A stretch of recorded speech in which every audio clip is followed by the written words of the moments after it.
वेङ्कटाद्रिसमं स्थानं ब्रह्माण्डे नास्ति किञ्चन। वेङ्कटाद्रिसमं स्थानं ब्रह्माण्डे नास्ति किञ्चन। वेङ्कटेश समो देवो न भूतो न भविष्यति।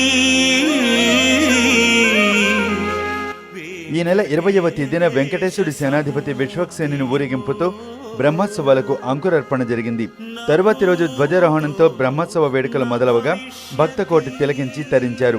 లక్షల మంది ప్రత్యక్షంగాను, కోట్ల మంది టీవీల ద్వారా బ్రహ్మాండ నాయకుని వైభోగాన్ని చూసి పులకించారు, పునీతులయ్యారు.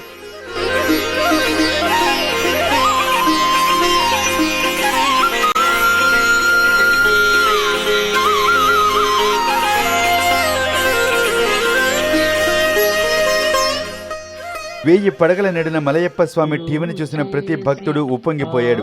హంసవాహనంలో వీణాధారుడై, తర్వాత సింహవాహనారూఢుడైన శ్రీవారు శ్రీదేవి భూదేవి సమేతుడై ముత్యపు పందిరిలో ఊరేగారు. కోరిన వారికి కొంగ బంగారమయ్యే ఏడుకొండలవాడు వరాలిచ్చేందుకు కల్పవృక్ష వాహనంలో కొలువుదీరాడు. సర్వభూపాల సేవలో అమ్మవార్లతో దర్శనమిచ్చిన దేవదేవుడు మోహిని అవతారంలో లోకరక్షకుడై వచ్చాడు.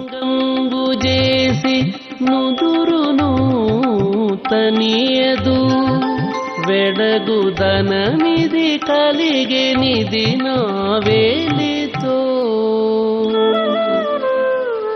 వెడగుదనమిది కలిగెనిది నా వేలితో, నీ వెలితో జగన్మోహనాకార చతురుడవు పురుషోత్తముడవు. గరుడ వాహన సేవ రోజు బ్రహ్మోత్సవ శోభ తెలుస్తుంది. ఎందుకంటే గరుడ సేవను ప్రత్యక్షంగా చూస్తే మరుజన్మ ఉండదని భక్తుల నమ్మకం.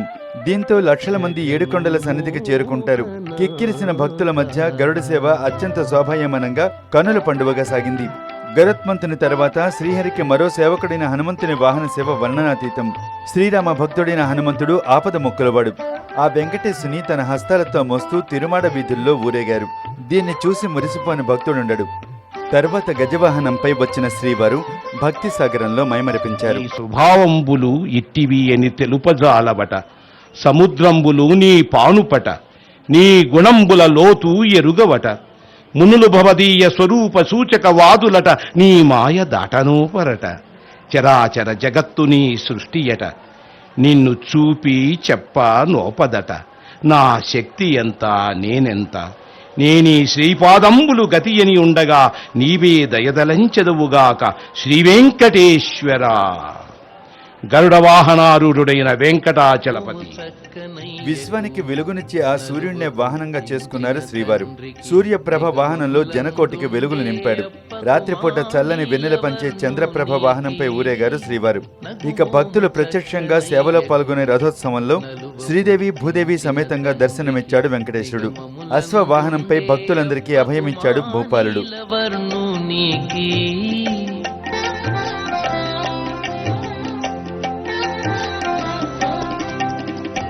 జగమెల్ల ఏలిన స్వామికి చక్కని ఇందిర మగనికి, జగమెల్ల ఏలిన స్వామికి చక్కని ఇందిర మగనికి, ముగురికి మొదలైన చక్ర స్నానం కోనేటిలో జరిగే ఈ తంతు అద్భుతం. ఆ తర్వాత జరిగిన ధ్వజావరోహణంతో బ్రహ్మోత్సవాలకు ముగింపు పలికారు.